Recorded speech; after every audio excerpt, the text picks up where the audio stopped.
welcome back to another EXP podcast. We're trying something a bit different this month.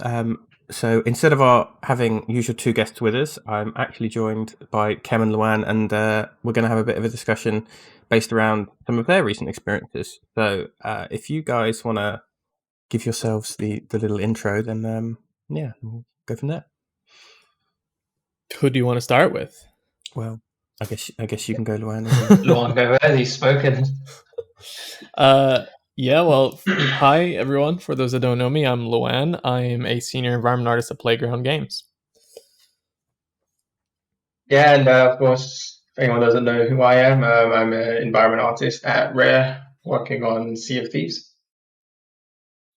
So, Luan, obviously you more recently moved, but Kem as well, you've moved within the last, it's a bit long, it's like a year now, right? But Yeah. You've both kind of transitioned from one studio to another, and we wanted to just have a bit of a chat about that kind of experience of going from somewhere that you've worked for a bit of time and moving on to a new opportunity, and how you guys kind of went about finding those opportunities, and sort of the whole process of interviewing and negotiating and then setting up, and how that kind of transition was. So I guess we can start off by talking about what you kind of look for when you're looking for something new, because you've kind of already got that frame of reference of what you're already doing. So it's not like someone looking for their first job is just trying to look for anything. What are you guys looking for when you moved? So I guess as it's a bit fresher, let's go with Luan first. Sure, yeah. It's a complicated question for a lot of reasons. The first one being, like, you're not just looking for anything. You're not just looking for the next thing, or there's many reasons why you might leave a job. In my situation, I kind of just wanted something fresh. I was loved my 5 years at CIG and everything we've done there, but I was just kind of looking for a new sort of adventure, something a little bit different, so I could keep things a little bit more exciting for myself, and just really grow my knowledge, right? Grow my sort of experience working in different scenarios, etc. So in my specific situation, I really wanted to work on some sort of more single player style RPG, lots of story kind of stuff. So I thought, okay, let me look around a little bit. For context, I looked around for quite a while. I was looking since probably November last year. December is when I made this sort of decision to move, right? But I was just kind of shopping at that point, looking around to see what was out there. Didn't really have a good idea of what I wanted to do. I just knew that I wanted the next thing, the next challenge. So I tried a bunch of different places, tried a bunch of different ideas, like, would I be interested in working on a kind of multiplayer game? Would I be interested in working on something a little bit more stylized? Would I be interested in something a little bit more, I don't know, mobile, VR? I looked at VR a lot because I'm very interested in VR development. So really it was about exploring, right? I was really trying to figure out what is right for me. Eventually I landed on why did I start working in games in the first place, which is to make these kinds of stories that inspire you, right? I started playing video games because, or rather, I started wanting to work in video games because of games like Baldur's Gate, games like Halo, Dragon Age, big story games. Even though Halo's more of a shooter, but still, it had a story to tell. So I looked around. In my situation, I had to keep it within the boundaries of sort of local-ish area. It's not particularly local. Leamington Spa is a little bit further away than here in Manchester, but you can still commute. It can still work. So I found, for me, Fable just met all of those sort of criteria, really. It was challenging. It was a new... it was a completely new, different thing from what I was doing in almost every aspect, right? Not just in a sort of a genre, but also in terms of what the game is. Going from Star Citizen, which is a massive, gigantic MMO, very high quality, but still an MMO nonetheless. So you kind of working towards a more environment based approach where the you don't have a specific story to tell with a quest or something like that. So you kind of have to find new ways to tell stories. Whereas with something like Fable, I could work on a very sort of single player narrative that would really allow me to tell almost very tailored stories with each and every single one of the environments, right? So for me, that really hit the criteria, as well as the kind of idea of working on something a little bit more natural, a little bit, well, not like away from sci-fi specifically, but something a little bit less heavy on the modeling side of things. Just putting polys down, putting bolts down here, etc. A very mechanical approach to how to make an environment, and something a little bit more, let's call it rustic, right? So to me, it was all about those things, and everything kind of just connected. Leamington Spa is not too far away. Playground's a fantastic company. I had friends at Playground, so I could kind of figure out like, okay, what do they like to work for? Usually when you're sort of quite a few years into the industry, you have a lot of people in different places that you can kind of get experience from, right? And their sort of ideas and thoughts. So to me, that's just how things lined up. I looked at places like BioWare, Bungie, applied for a bunch of different places like that, but Playground was the closest to what I think I wanted. And here I am now. So yeah, that's kind of my sort of take on why I would look for another job. Of course, that's completely different for every single person, so I can't really speak for everybody here, but yeah. Yeah, everyone's different, really, aren't they? Like, yeah. I think because we studied together, me and Luan, so like I think my path in the games is completely different to what you did, because I felt like you knew straight away when you went to Star Citizen and that's what you wanted. But like for me, I kind of bounced around basically the planet until I finally found what I wanted to do, or at least the sort of games and art style that I like appreciate some more than others. So yeah, like at first after graduating, I was willing to take not anything, but like I wasn't really afraid of moving abroad or anything, which is how I ended up in places like Russia and Germany and France, which was the most recent. But even then, in terms of like your question, Tim, like those were more learning opportunities and experiences. So it didn't really bother me what I was working on at that time. It's like uni, you usually just work on something that you think's interesting, or you're learning some new techniques, things like that. But yeah, working abroad, you kind of get frustrated or complacent, like you miss home after 2 or 3 years. And obviously, if they're like different languages and things like that, it just kind of weighs down on you. Like sooner or later, you get a little bit homesick. So that was like my biggest reason to come back to the UK, which was pretty well timed just before COVID happened, and I'd probably be stuck in Paris. But like for me, that was a big reason to move. Like I was kind of bored of the project in the end and not learning anything new. So like Luan says, you kind of want to keep learning and pulling experience from other people.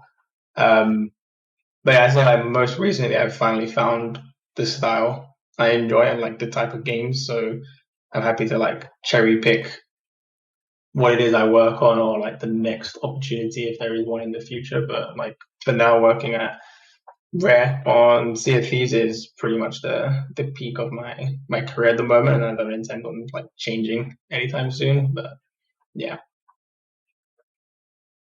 So do you think part of wanting that change is to do with personal growth? Like, did you feel at any point in your careers that you were working somewhere and you were either complacent or you felt like you were plateauing in terms of your kind of skills? I don't know about Luan, but like it's like there's been times where I've plateaued, not necessarily because of like my skills or anything, but purely from a workflow perspective or the work you're doing. Like it's very, very tedious or just rudimentary in terms of like you're doing things in a way that could be far better improved, but it's just not possible. At the end of the day, like a game company is there to just make a game. Like that's the goal. So, if you do it in 10 steps or 2 steps, it doesn't really matter because you get the game at the end of the day. But like in terms of personal growth, if that's what someone wants where they're working, like you may not get it as much as you want, and you don't have the energy to work after work. So, your creative development is basically those 8 hours at work, and you might not improve if, you're making like sci-fi doors 5 days a week forever. At some point, you're going to get bored. Yeah, I mean, for me, it's a little bit different. I think CIG has always been very, very good at allowing me to grow in almost any kind of way and direction I wanted to. Partly, I think that's just who I am. I'm the kind of artist that tries to push these kinds of things. I don't just sit there and kind of do the work and am happy to go home at the end of the day. I really want to push things. So I think CIG has always been fantastic for that, specifically on the sort of the more artistic side, more so than the technical side. I really learned a lot about really how to see things in a very, let's call it, in a very artistic way, composition, design, etc. Like, it was a very big push for that. So I felt like you never stop learning that kind of stuff. So in that situation, I felt like I was always growing. In a technical situation, maybe things got a little bit stale. To be honest, if it didn't really weigh on me too much, because I think the CIG workflow is phenomenal, and it's really just good fun to make assets with it, right? And because of who I was on the team and what I did on the team, I really had an opportunity to do kind of anything from materials to lighting to set dressing, etc. Right? So I personally always had something fresh to look forward to. I think really it came entirely from just wanting a different kind of game to work from. It was really why did I get into the games industry? And though I'm always, as Kem said, I kind of knew what I wanted, and that's kind of who I am. Like, I have a very sort of, I tend to have a goal in mind, and I know how to, like, I just figure out how to get there. But I usually have an end goal in mind. I don't sort of go, I don't know what I want, I'm just gonna sit here and I did when I moved to Frontier. I think it was to come back to the UK. Like, not first and foremost, obviously I wanted a job and stuff, but I think after I joined, I realized Elite Dangerous and sci-fi realistic games, for example, just wasn't my cup of tea. Because you worked on a couple of realistic games now, right? So Siege. Yeah, Siege, Elite Dangerous. But I think I know loads of people stay at their job so they can have the 1 year or 2 years on their thing. But I kind of knew very quickly it's not what I wanted. I was like, I'm not gonna. I don't see the point in wasting another year here just to kind of have it look good on the resume when I can just find a job working on something that I know I want to do. So yeah, I feel like working on something you're probably not passionate about helps you find what you precisely enjoy. It. That's exactly what I was going to say, right? I'm a very passionate person in a lot of ways, and in terms of what I like to do is really telling these stories, and that kind of answered the question straight away for me in terms of it put me in a direction of looking for the next thing. And as fantastic as Star Citizen was, I kind of just wasn't getting that satisfied. A lot of people are getting that satisfied, but for me, I kind of just wanted something a little bit more single player, a little bit more telling a very specific narrative. So I'm very passionate about telling stories, and that kind of led me to that, right? And as Kem said, it's kind of for people for me, and for Kem as well. If you have those kinds of passions, it's not worth just going, I'm just gonna coast until the right thing comes along. It's good to kind of start chasing those passions, and in a lot of ways, not just on a personal growth kind of way, but on technical growth kind of way, that kind of passion really also leads you up the chain as well, right? Because if you're someone that's passionate, you're going to be able to put your heart and soul into the game and push for what the team needs, etc., and working together, blah blah blah. But those kinds of things, feelings, etc., they do drive a person to sort of be a better worker in a lot of ways. But yeah, it really is, like Kem said, it's about sort of finding not wasting time and finding what's next. However, I would like to say that it's totally okay to be the kind of worker bee that's like happy to sort of do their job and enjoy the things they're working on, and then just go home at the end of the day. Yeah, I admire people like that. Me too. It's one thing one of my ex coworkers really like to say is that's the difference between a artist and a production artist. The artist is passionate; they're after they're after pushing the team, pushing the art, pushing the game, and they really want to see this. It's all about this passion. They really want to see this grow. Whereas the production artists, though they are passionate to a certain extent, is they're more happy to just be told, okay, you're going to make this, get their next year ticket, put it in, do the work, and be proud of the little work they did and go home, right? And that's fine. That's absolutely fine. Yeah. Do you think it's harder? Go on, Tim. So do you think it's harder for someone who is in that position, who is perhaps just sort of getting on with stuff and not making any kind of active moves outside of work or even within the work to kind of push themselves? Do you think they struggle more to be able to move to a new studio if they did want to move on? Not really. Once they have the experience, they have the portfolio, they shouldn't really struggle at all. It's entirely on them. It's entirely on them. It's not. The struggle won't come from the professional side of things. It really will come from them wanting to leave or not leave. It's up to them. Yeah, I think experience outweighs. Like at some point, experience just kind of trumps everything. Because like I've seen people get interviews about portfolio just based on their experience. People value that sort of stuff. Yeah. I mean, look, if you're starting to think about moving somewhere else, right? That's kind of the little trigger, the little seedling that starts it all, right? If you're just there, you're working on your barrels and your wheel carts, whatever it is that you're working on, and you go, man, I kind of just fancy working on something else. Then you'll start looking, just naturally start like going, oh, I wonder if Respawn has something up, or I wonder if I don't know, Rare has something up, and you just start looking and you go, oh man, I really like that X game that I played like Y years ago, right? So I wonder if that company is still around and what they're doing. And just by the nature of things, you might end up reaching out to a friend there or someone or even just raw application, sending it out and feeling it out, right? Like the thing is, you also don't have to commit, right? You don't have to apply and just be like, this is where I'm going. Like I think in a lot of ways, after you have the experience, you do choose a little bit more where you want to go, but you also you test the waters a lot more.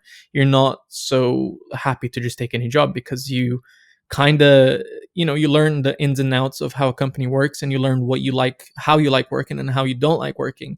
And you go to these interviews, you just go, I might apply here just to see how it goes. And you interview there and you go, oh, the project sounds great, but it really doesn't sound like the job for me. And you kind of just maybe stop for a couple of months and search again, right? So it's entirely on you to kind of find not the motivation, that's the wrong word, but the want to go somewhere else. So you think when the kind of position you guys are in, it's the interview process becomes a little bit more two-way than perhaps it is for someone who's trying to get their foot in the door? I think someone who's getting their foot in the door should still. I always tell people, like, just interview the people that are interviewing you, like, even if you're trying to get your foot in the door, because it's just kind of it's like a confidence or a power move. Like, obviously they're going to notice, and that could put you above the pile. If they have to pick between two people, they might be more interested in the person that's they got the same quality of work, but this person was more interested in the company culture. Like, he was asking questions about X, Y, Z. Like, I think that stuff can help you. And obviously, just for peace of mind, you want to know what the company's like to work for, the surrounding area, how long the person at the company's been there. So like, I usually ask them that, like, how long they've been there and what they think of the studio. Because I've been asked that before, and if you've got morals, you probably tell the truth, even if it's good or bad. Like, you'll at least tell them, what you think of the company in a simple, like, summary. Yeah, I mean, so I think ask. Yeah, I 100% agree. It's something I think we tell a lot of people in like career advice at EXP, right? Like you interview them as much as they interview you. However, yeah, there is a certain degree. If you're a junior, or even if you're just an early mid, and you're still sort of just trying to find your foot, there's probably a little bit more of a degree of, yeah, I'll take more jobs even if I'll be slightly unhappy there. No, you shouldn't, and you should definitely interview them a lot and make sure that it's absolutely right for you.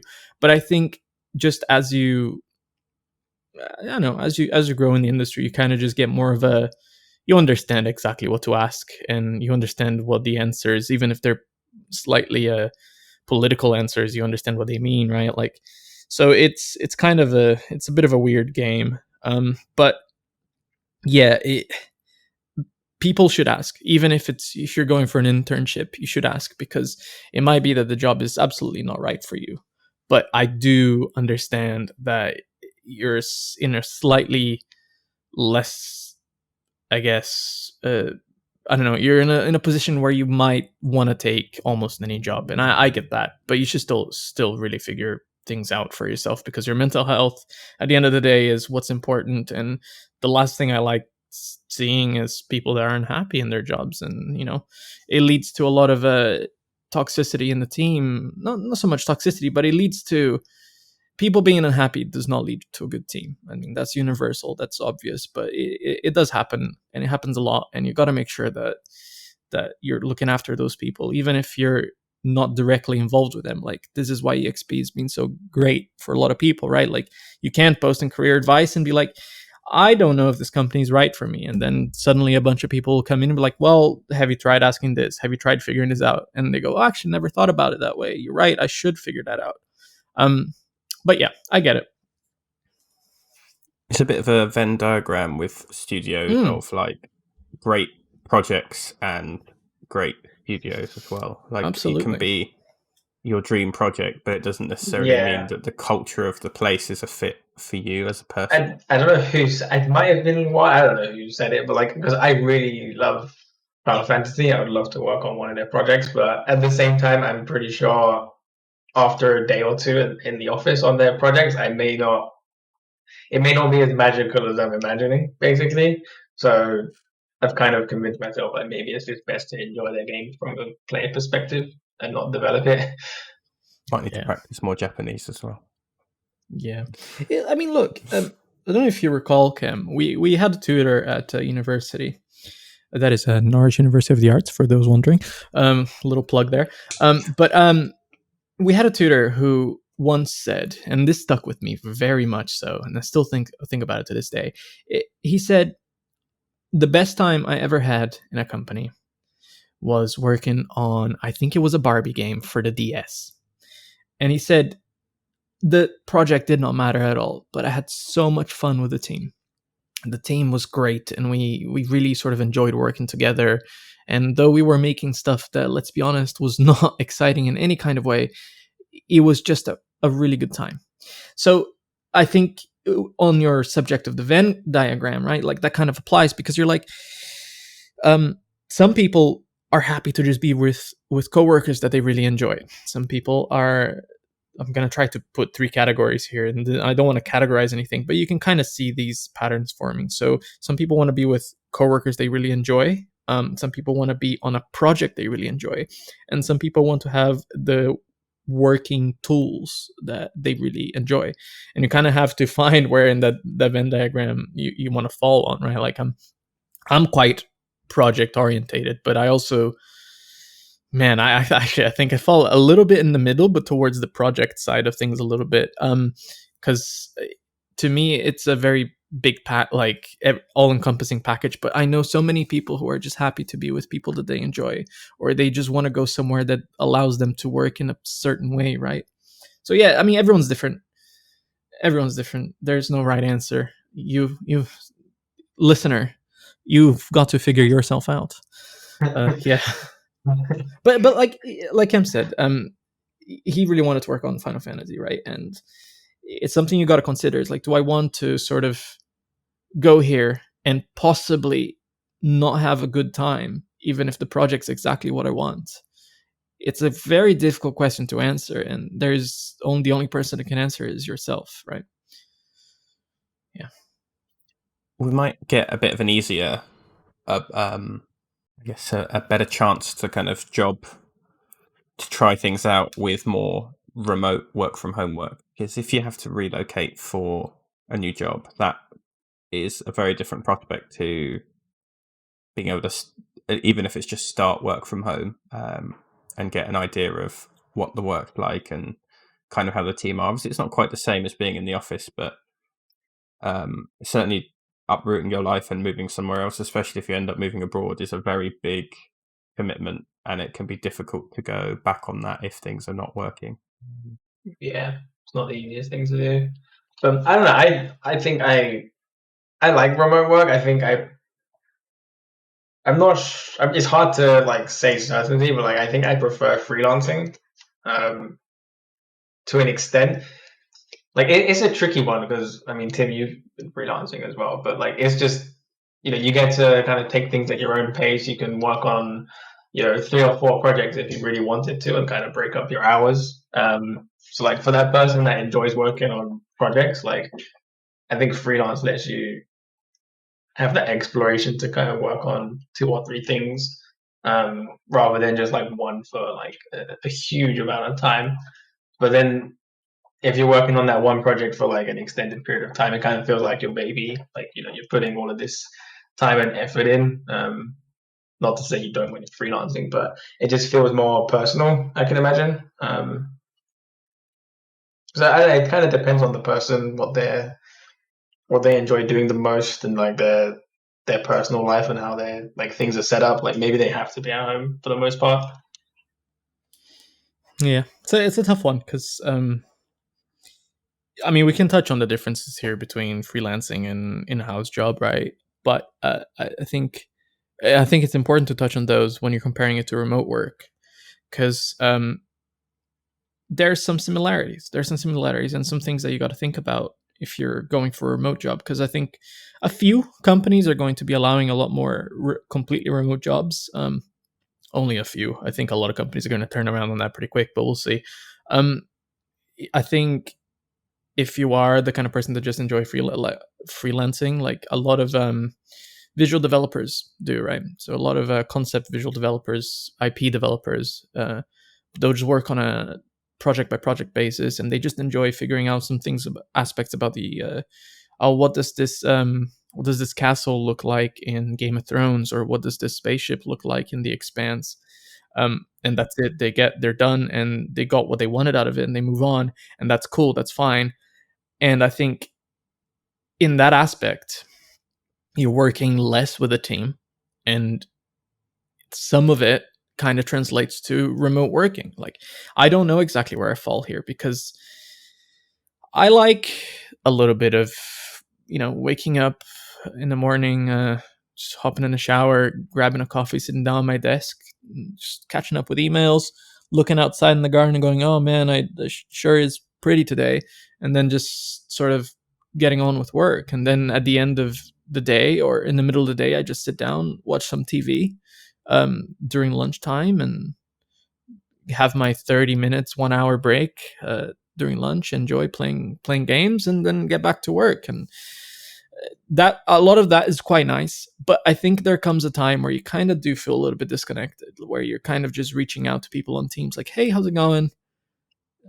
I do that sometimes. Yeah. But yeah, I know what you mean. Because like freelancing on Kata, like the hours are, you sometimes lose track, like you're working until like 11 p.m. Just because, again, like you're enjoying the project, so it feels different, but at the same time, you're getting paid to put in those extra hours, if that makes sense. So it's not like you're forcing yourself to work, but then you don't have that social interaction where you can just go to the office kitchen and meet. Like you might go meet your friend, like me and Luan having a coffee, and then suddenly someone else walks in, and now you're meeting in person, and then that's how you kind of build those friendships, which is almost impossible if you're freelancing.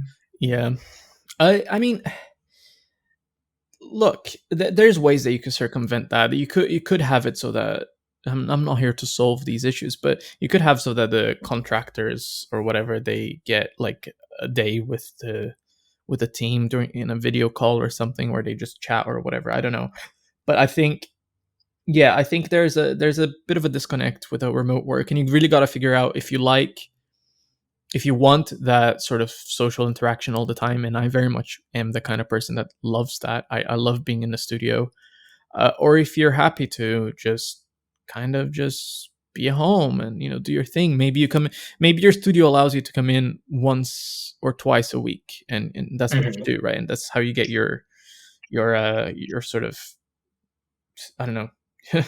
But look, that I believe in one thing. There's one thing that I'm quite I believe quite strongly in, and I think that games are made better together, and I think you can only make a game well together. I'm not discrediting people that haven't here, but I think you can only do that when you're all together in a studio. I think small teams probably work really, really well remote.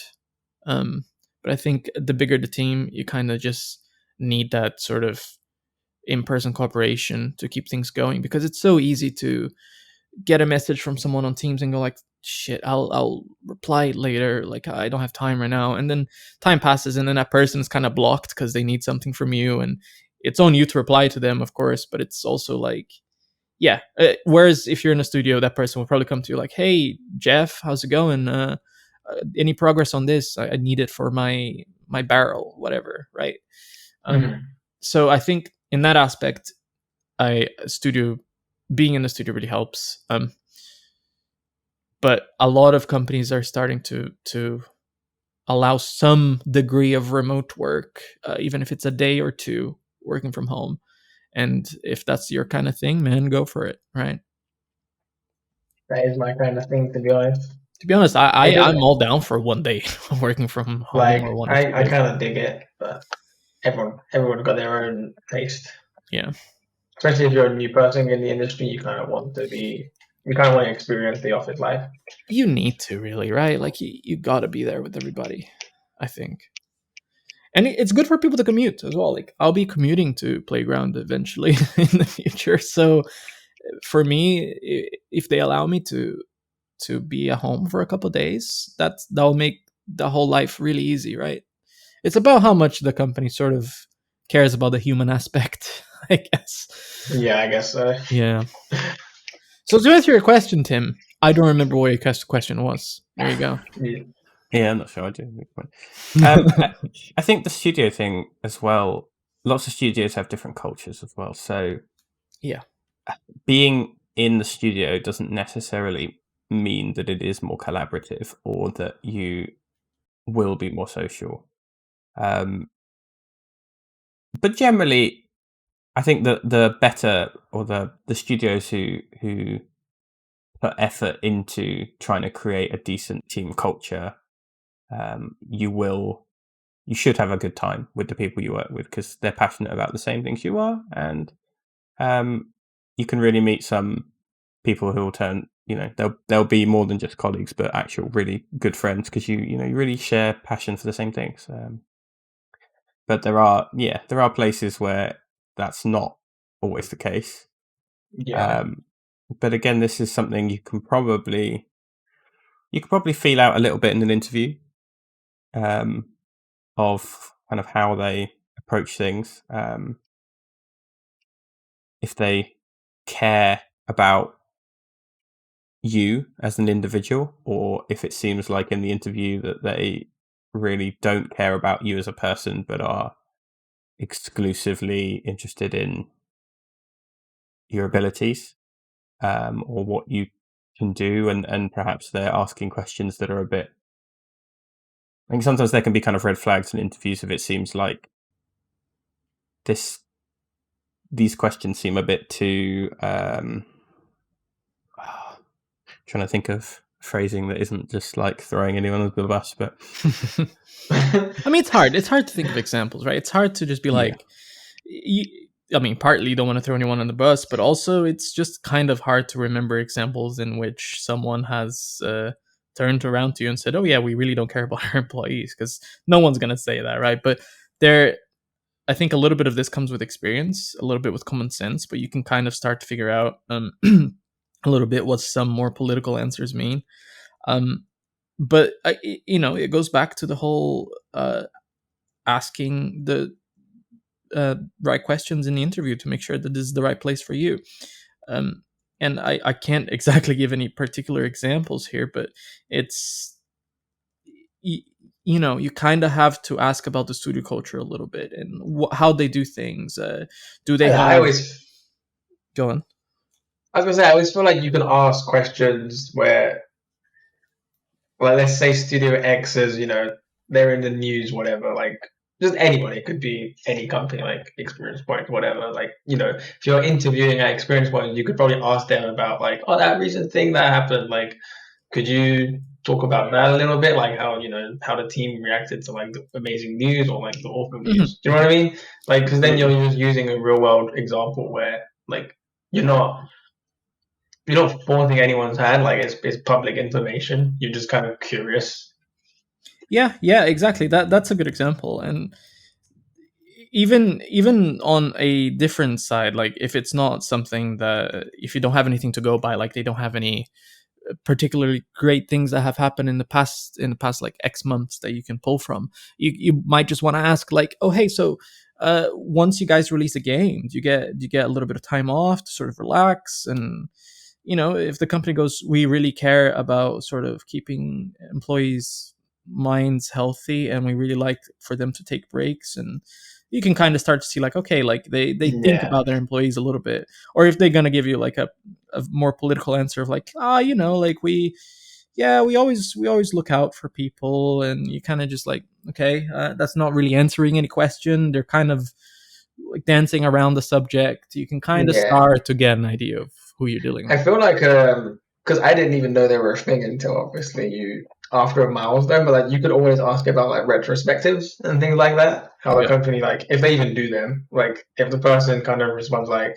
I don't know what that is, then you kind of know that they don't reflect back on like their production and try to see what they can improve, or like what went well, what they should continue doing, what went like not so well, and how they can like improve that. Because I think retrospectives are like really important, especially the larger the company, like there's more possible fires and like things like breaking during development, and like how can you avoid those? Yeah, I mean, so hopefully most companies at the end of either a sprint or a milestone or a release have some sort of retrospective, but some companies don't. So that already shows that either they're new and they don't really know how to run this gig yet, or they just don't care. So it's hard to tell. You won't be able to know for sure which it is. I mean, maybe you will if it's a company that's been around for 20 years and they don't have a proper sprint set up. But it's a good example. It's a good kind of thing to ask in an interview, right? I know we've kind of gone full circle into the whole like what to ask in an interview situation, but it's a good example. I think there's another thing I've seen as well. There seems to be two. I mean, this is very broad categories, but I've seen kind of two different philosophies in terms of sort of game production. There are studios who have this approach of, well, this isn't broken, so we're not going to try and fix it, and they do very minimal innovation, and they kind of just keep trying to do everything the same way every time, which obviously technology moves forward and this stuff gets outdated pretty quickly. And there are studios who are like, we just want to do the coolest, newest, pushiest thing, so we're just gonna keep pushing the new technology, and stuff's probably going to break, but that's fine, we'll make it work. And sometimes they can be a bit over ambitious, and you lead to situations where stuff doesn't work.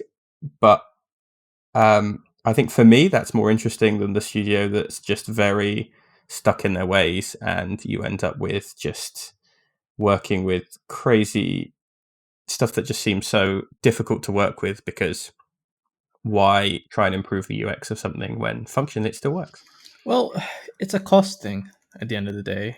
Yes, there's an aspect of like, if it ain't broke, don't fix it. And there's an aspect of developers that just are adverse to change. I think that's the word or the phrase. But like, yeah, there's an aspect of that, but it's also very heavily a cost aspect of, can we even consider rewriting our material ID system to make it modern and easy to use? Or are we going to have to rely on a bunch of setups in 3ds Max that will take like developers like 10 to 15 minutes to set up? Because is it an extensional rewrite? Are we going to have to rewrite part of the engine? Is it going to take months? Are we going to have to rewrite part of the rendering? Are we going to have to retrain people? It's a huge ask, right? For something that you might think is as small as, oh yeah, but I just want to be able to press a button and it knows which material it is. Like, I want to write marble and it knows that it wants a marble here, like whatever. Maybe that's not possible for a multitude of reasons. And again, great questions to ask in an interview, right? You can really kind of figure out where the company's at by their tools, and whether they're making an effort to improve the tools. If they're making an effort where they can, that's great, right? Like, they're trying, but it is a cost thing. And you kind of, as you gain more experience in the games industry, you yourself start to think about those costs when you go, okay, we have an environment to make. What are we going to be able to get away with? What are we not going to be able to do? Is this going to, like, are we going to have to make this modularly? Are we going to have to make this in a bespoke way? If we make it bespoke, that's way more art investment time. Do we have the team to do this? It's all, do we have the tools to do this? It's all stuff that comes with experience, stuff that you can absolutely learn earlier rather than later. But it's hard. Of course. It's hard because you might go. It goes back to the tools thing, the Venn diagram of tools thing. A company might have really shit tools, but they also might not really be able to do anything about it. So it's hard. Do you think that affects if you're interviewing a place and you're able to kind of glean some of that information about what their tool set's like? Is that something that affects your wanting to work there? Are you going to avoid a place that's using older tools, or are you going to prefer a place that uses newer ones, or does it not bother you and you think, well, I can work with whatever because I'm interested in the project or I like the studio? I think it depends on the person. Again, like, I think some people are more, maybe some people are okay with editing an XML to reorder material IDs. I don't know, but sorry, I'm triggering some PTSDs here. But maybe some people are okay with that because at the end of the day, the people that they work with and the project they're on is super cool and they're pretty happy in that aspect. So, adding a few minutes here and there, editing some XMLs, maybe that's fine. Maybe they're not okay with it. Me personally, I very much am the kind of person that pushes for very easy content creation. I like sort of enabling the rest of the artists in the team to have an easy time making content so that they don't get a little bit just annoyed by the end of the day when they've tried to make an asset and it's just they've gone through 50 million steps just to put an asset in. Frustrating. Yeah, it's a bit of a frustrating experience, but some people are okay with that, and that's fine. It's a balance. It's a balance, and maybe in the interview you can figure out where they're at, if they're making decent strides towards like improving their tool set. You can kind of. I think it comes down to like, are they willing to improve? Like if there's game engines out there that are making massive strides and they're kind of reluctant, or they don't even have let's say like an engine team that are adding like new features and things upon request, then you can kind of gauge that they're not, maybe because it's a financial thing like Luan said, but you can kind of gauge maybe they're not as like interested in improving their tools because they already work, or like they do the job that they need basically. And you can get that information in the interview, like that's perfectly fine. Like you can ask what their pipeline's like. You can ask if there's the 3D artist in the interview, you can ask them like, okay, so if you had a task to make this building, like what's the process? Can you tell me everything? Like, do you block out? Where do you do that? How do you bring it into the engine? Like, you can ask for a full breakdown within reason, unless NDAs are signed, then you can really get more. And then you can kind of gauge how frustrating or how like seamless the experience is. Yeah. But it is up to you. It's up to you because it's like I said, they might not really have the bandwidth to be able to improve on some of those aspects because they might be too busy rewriting their entire rendering pipeline. I don't know. Like it's hard. It's hard. It's up to you whether you're okay. For me, the tools I want not the easier experience because it's easier, but it just makes you kind of spend less time twiddling your thumbs on things that you shouldn't. Like, yeah. If you buy a car and you need to fix it before it gets going, like you kind of already frustrated with the experience. Whereas if it just drives, like you're great, you're feeling good. Yeah. So it's less kind of. For me, I just like getting into the project and doing stuff. Yeah. Like I much prefer production than pre-production, and I know Luan he loves pre-production because that's where the game gets like fleshed out. That's where like the DNA of the game is built if you're doing it correctly. But like I prefer production where we know what we're doing. Let's power through. It's kind of like I don't like the word, but it's kind of like mercenary work to an extent where like all the briefs are there. You're just pumping shit out to get it through the door. Yeah, I guess you have less macro control if you come in at that stage, but you have a bit more like micro to kind of put your own spin on things, or when you're fleshing out environments and stuff to tell your own little stories, but you don't have as much control to kind of shape the larger world building when you're. I mean, one of the worst mistakes you can make as a person joining, I'm not depending on the production stage that they're at, is just you join the company and you go like, all right, I'm going to put in 50 tech requests to change everything about the workflow. Tech artists are going to be like, hold up. Did you even check like what we can and can't do? And are you just asking for things to be different for the sake of it being different? And B, you're just annoying at that point. You want to improve things in a way that makes sense. You want to look at what they can do and be like, all right, there's a few minor changes we can make here that's going to improve quality of life tenfold, or it's going to improve the workflow tenfold. You don't want to be that obnoxious person that wants to change just because you don't like how things are made, right? Because guess what? Every company does things in different ways. And if you don't like how it's made here, you should have asked in the interview how they make things.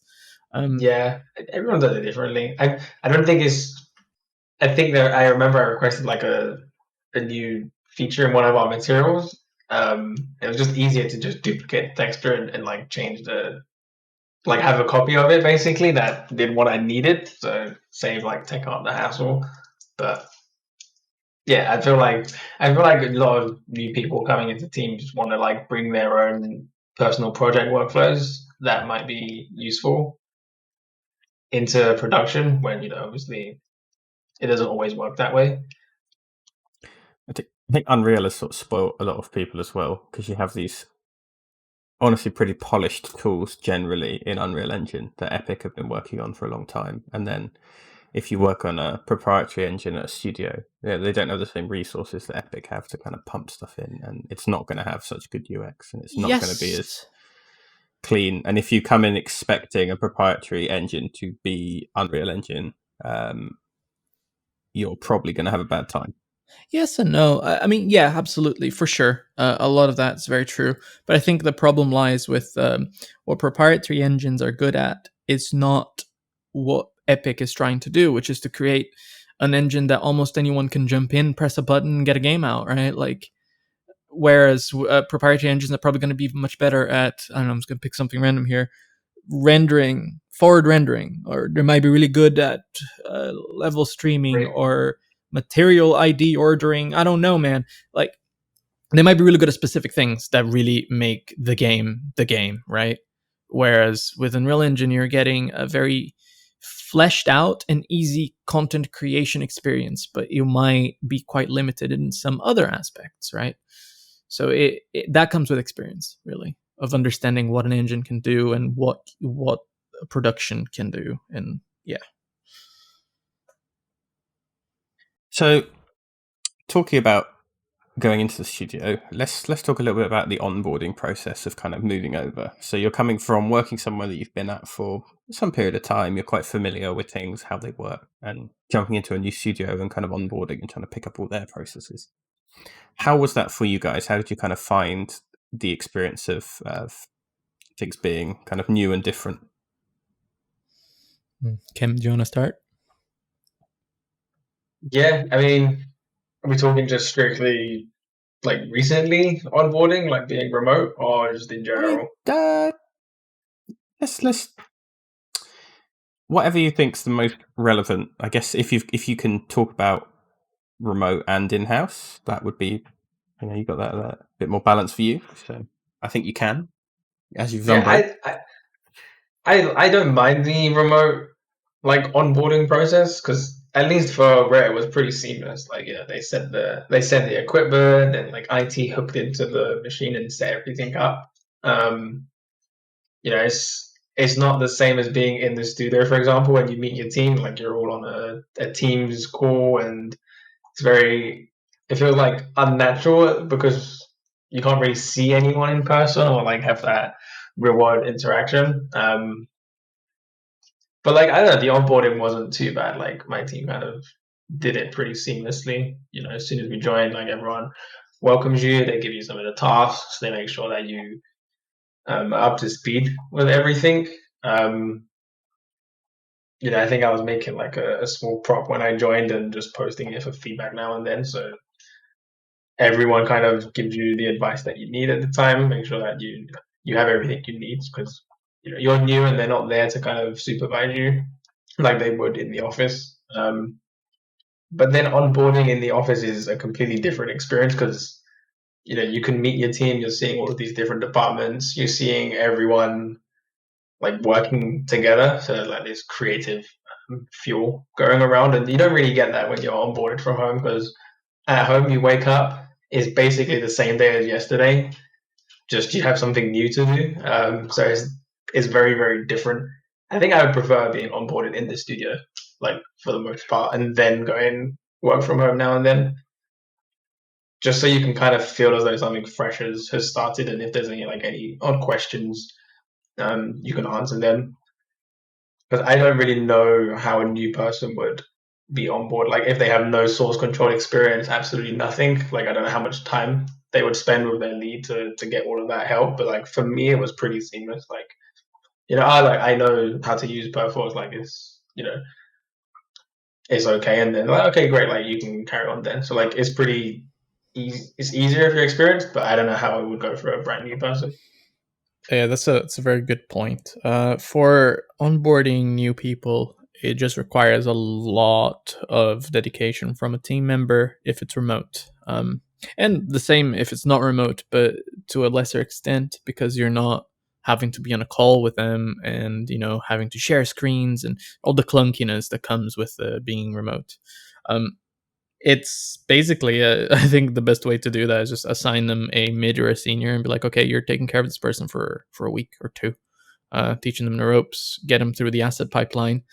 But that touches on a subject that I think is quite important, which is if you're being onboarded remotely, it's all on those goddamn Confluence pages. You gotta find if your documentation is well documented, if your workflow and pipeline and how to like new starter guides and all that jazz is well documented, then you should have a fairly easy time. Maybe your new starter guide takes you through from literally like get like a fresh computer all the way up to like, oh, this asset is in engine and I've jumped in game and I'm playing it and it's in the build, right? If you go through that pipeline and it's well documented, I think it's all right. So it depends on the company. Some companies have things a little bit more documented, a little bit more segregated, or maybe just barely documented at all. So yeah, it's about assigning a person to sort of help them out, or as well as good documentation. However, I think if you're an experienced person, you're gonna just go on Confluence, read out a couple of sentences, and be like, okay, I know what to do here.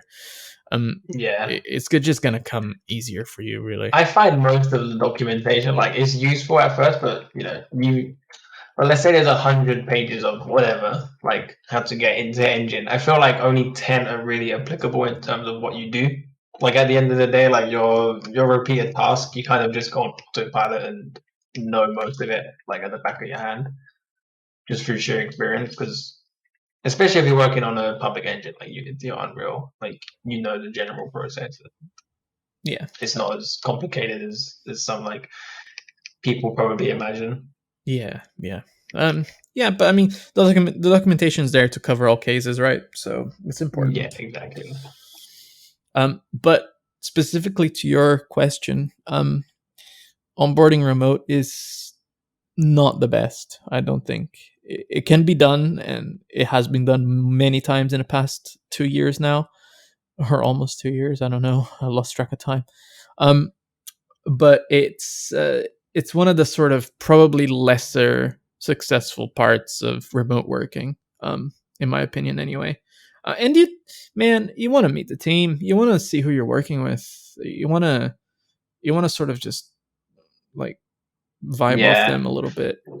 I don't know about you, because sometimes it's hard to gauge someone's like personality just through text. Like you don't have to be sarcastic or like, you know what I mean? Whereas in person, impossible. You can kind of, to an extent, like I can gauge you and Dim's personality now, but like I've met you lot, so it's different. But it's very, you never know if someone's like, you never know if you're bugging someone. Sometimes through Teams, like you'll send a message and ask me, I'll be like, should I ask? Like maybe I can figure it out on my own. And like you never know if like you're taking up someone's time with your silly question or like your genuine question. And sometimes people just don't ask anything, so you never know if they need help. Like, you can't really tell. Like you can't tell if someone needs help for a computer unless they ask. It's up to them. In the office, you could probably see someone like scratching their head and like panicking or something, and you can offer help if they need it. But at home, it's impossible. Yeah, it's on them to ask questions. There really is no such thing as a stupid question, but also like due diligence and like do your due diligence. Fuck, that's hard to say. And try to figure things out yourself a little bit, and go on Confluence or whatever wiki page your company has, and go in the little search bar and type 3ds Max workflow or whatever, just to see what's up.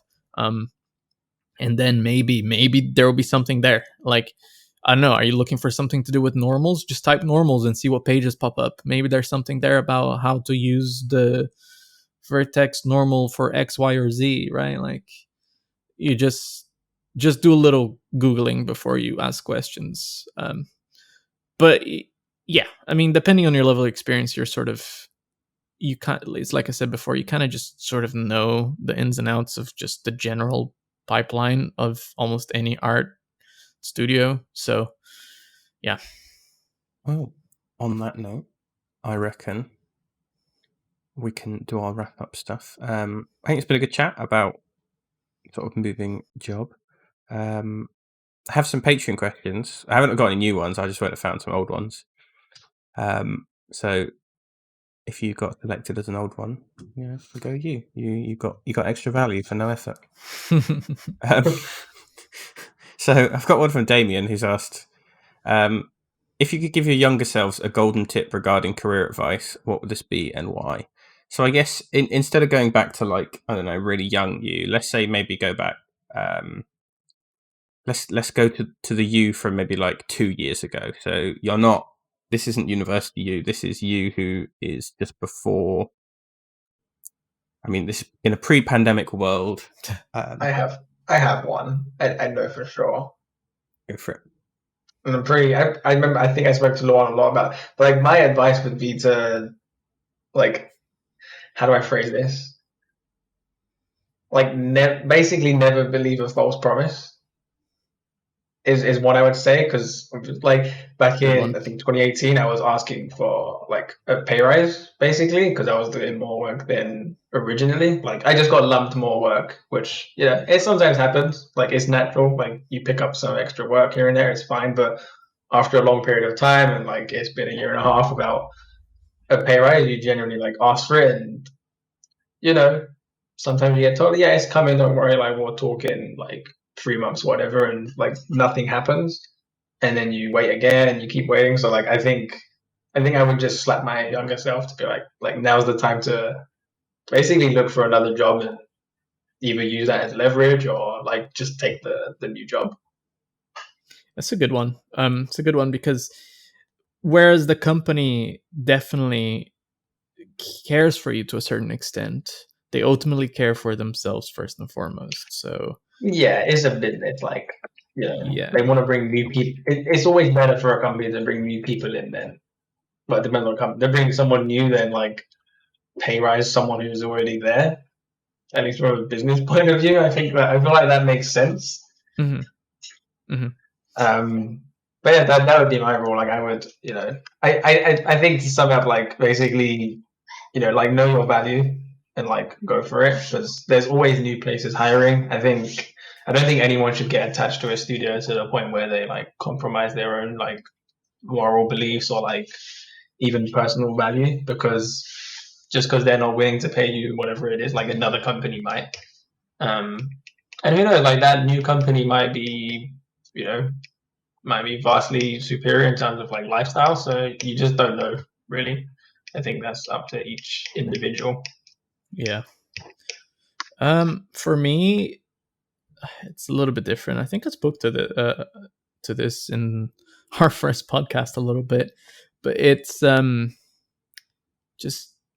just temper your frustrations a little bit. It's something I've learned a lot in the past few years, and it's just kind of just solve the problem more instead of just getting frustrated with the problem and giving up.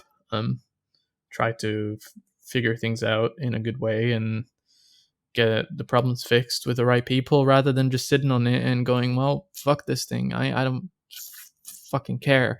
And you know, like, yeah, that's been a big learning thing for me in the past 4-ish years that I've kind of very happy that I've grown from that.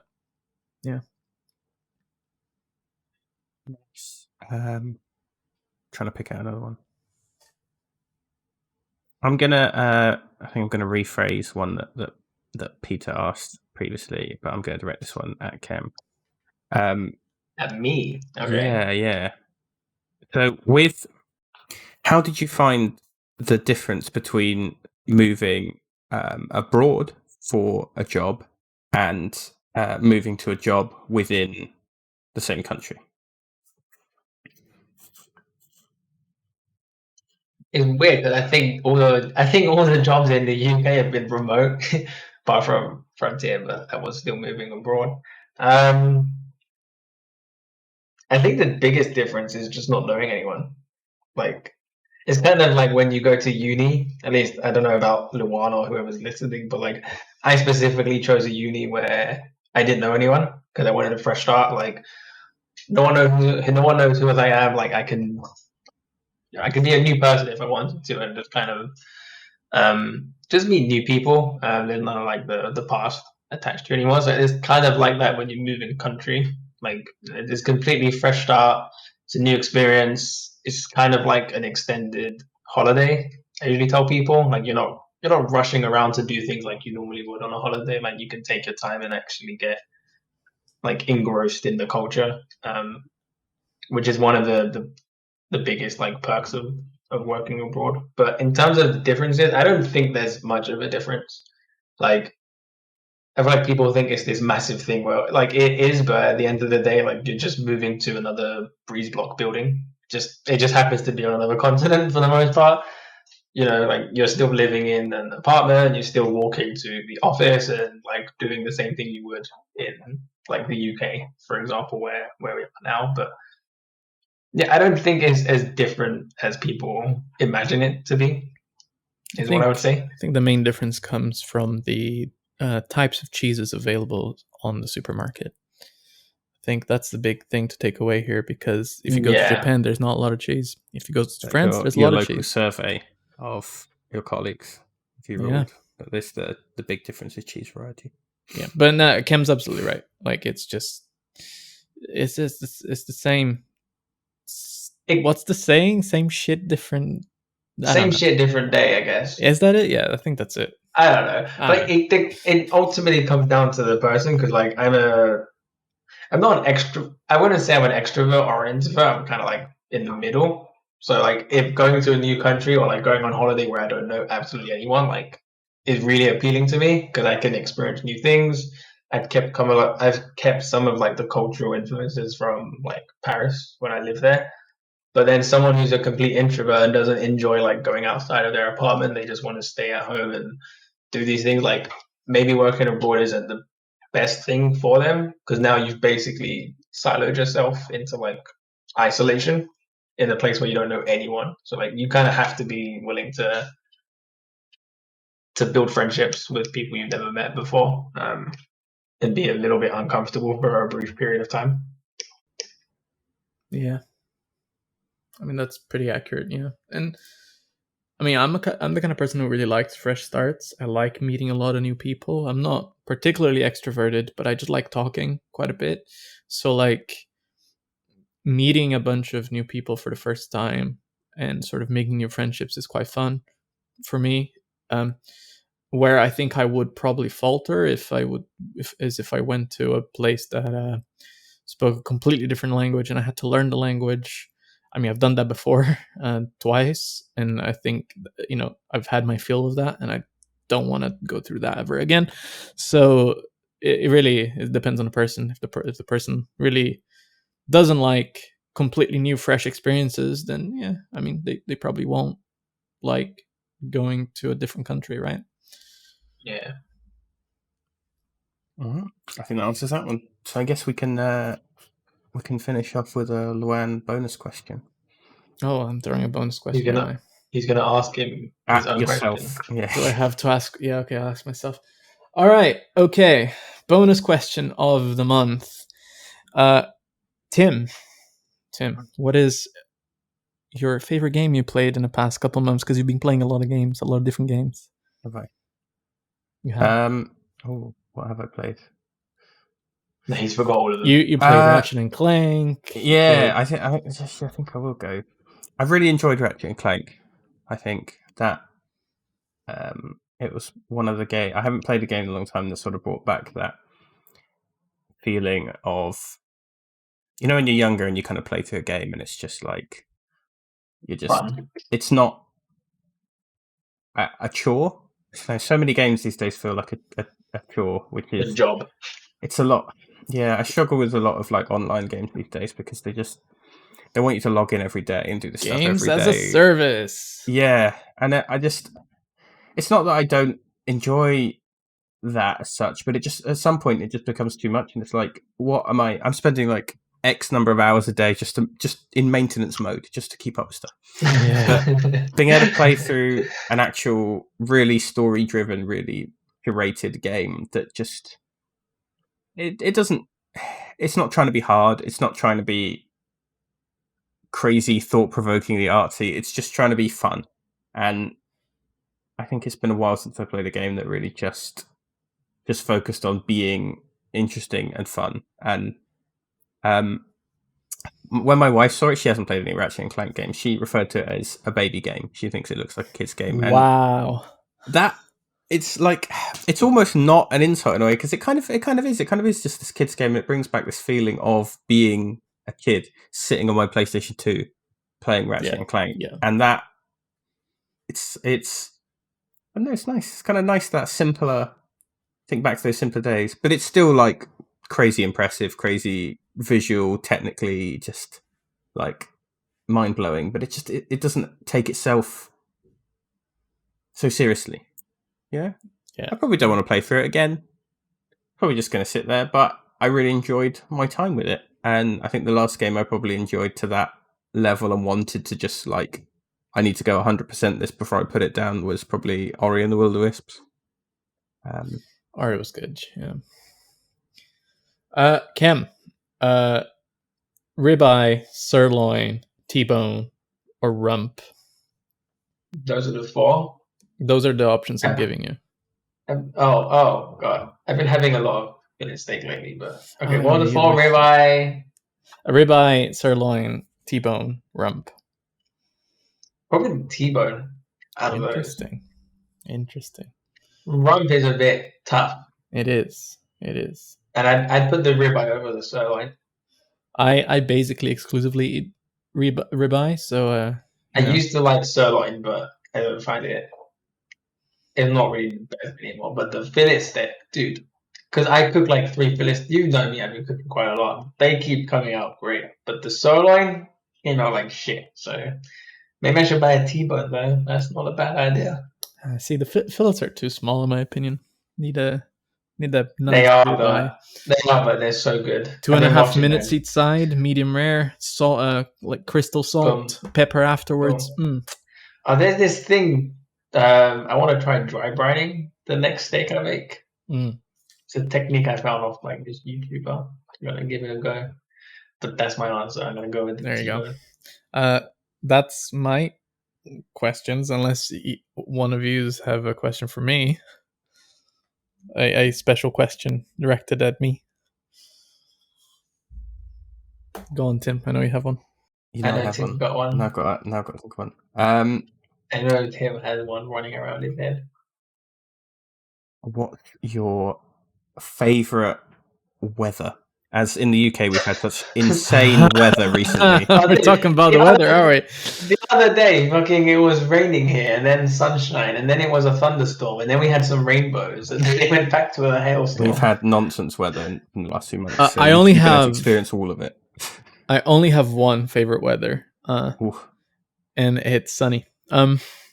I don't like when it's not sunny. I'm not particularly happy when it's not sunny. Maybe that's just my upbringing. I don't know, but I just really dislike cloudy weather. I don't so much mind rainy weather as long as the rain isn't that shit misty rain that you get in England. But sunny, the sun's out, I'm happy. That's just how it works. So yeah, sun. There you go. Nice. All right. Well, on that note, I think that's a pretty good one to wrap it up on. Thank you, everyone, for listening in. Thank you, Kem and Luan, for being co-hosts and guests this time. And if you want to go and check out some more art-related things, head on over to the EXP website, read some more articles. They get uploaded like all the time. I think it's Fridays or something, but I don't remember. Or come and join us on Discord when you get notifications of when articles are uploaded, so you don't even have to remember. Look at that. Wow. Other than that, take it easy. Have a good one. We'll catch you next month. Stay shiny, everyone. Until next time. Bye. See ya.